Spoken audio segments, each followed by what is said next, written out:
I wanted to welcome you to my mini angel Q&A today. Today my question is, how can a person elevate their consciousness?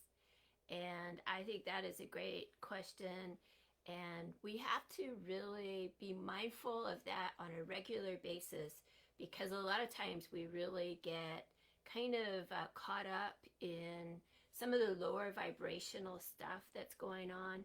And this month is just a really powerful month that just because of all of the planetary and astrological influences that are coming together, it's going to be one of the most powerful months like ever, that we can make some huge leaps of consciousness and really elevate the ego, personality, and kind of make some big strides towards the ascension process, which is all about like taking our lower self and merging towards our higher self and pulling ourselves out of this illusion of the third dimension and moving on up through the fourth dimension into the fifth dimension.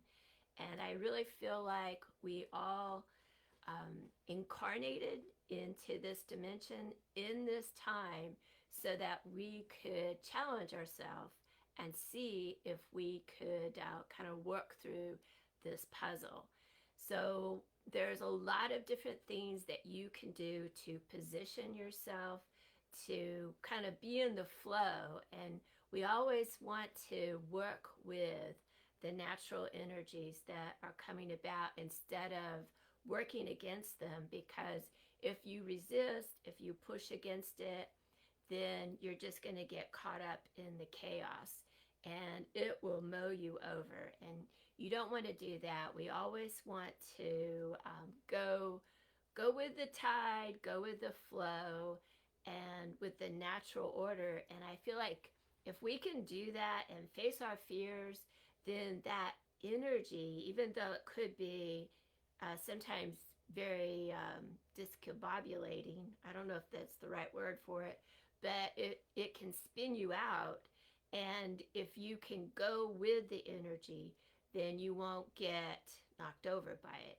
It will kind of get under your wings, and in a way that you get inspiration from your higher self, from your angels, to help you just keep moving forward with these leaps of consciousness. It's like one little thing will lead to another thing, and that will lead to another idea or a way that you can keep moving forward. And I totally feel like that's what we came here to do. We didn't just come here to willy-nilly live out our life and, have a job and a retirement plan and a 401k plan and a couple of kids and a two-car garage and what the quote, live the good life. We did not come here to do that. There is so much more that we wanted to use this dimension for and to challenge ourselves. So anyhow, there's a lot of different ways that we can keep our vibration high.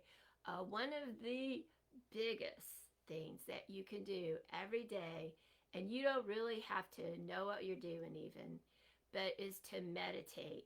Even if you take 20 minutes to sit down in a quiet place and clear your mind, and even if the only thing you do is focus on your breath. Take a breath in, 2, 3, 4, exhale, 2, 3, 4, inhale, 2, 3, 4, exhale, 2, 3, 4, and on and on.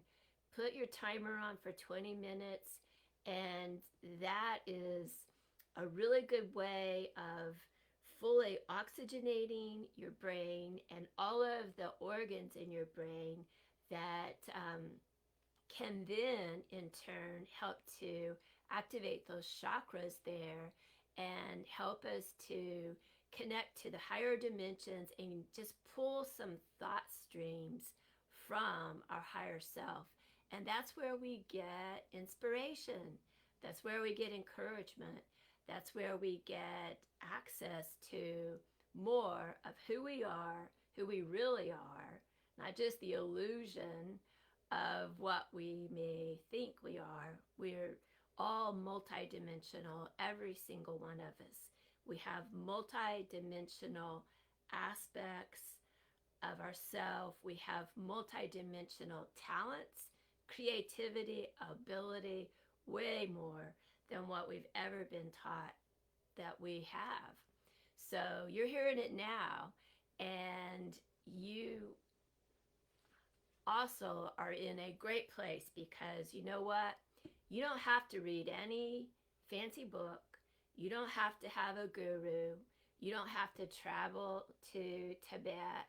You don't have to travel to England or anywhere else. The answers for your own process and your own higher development are within you. And you get those answers to your questions when you meditate.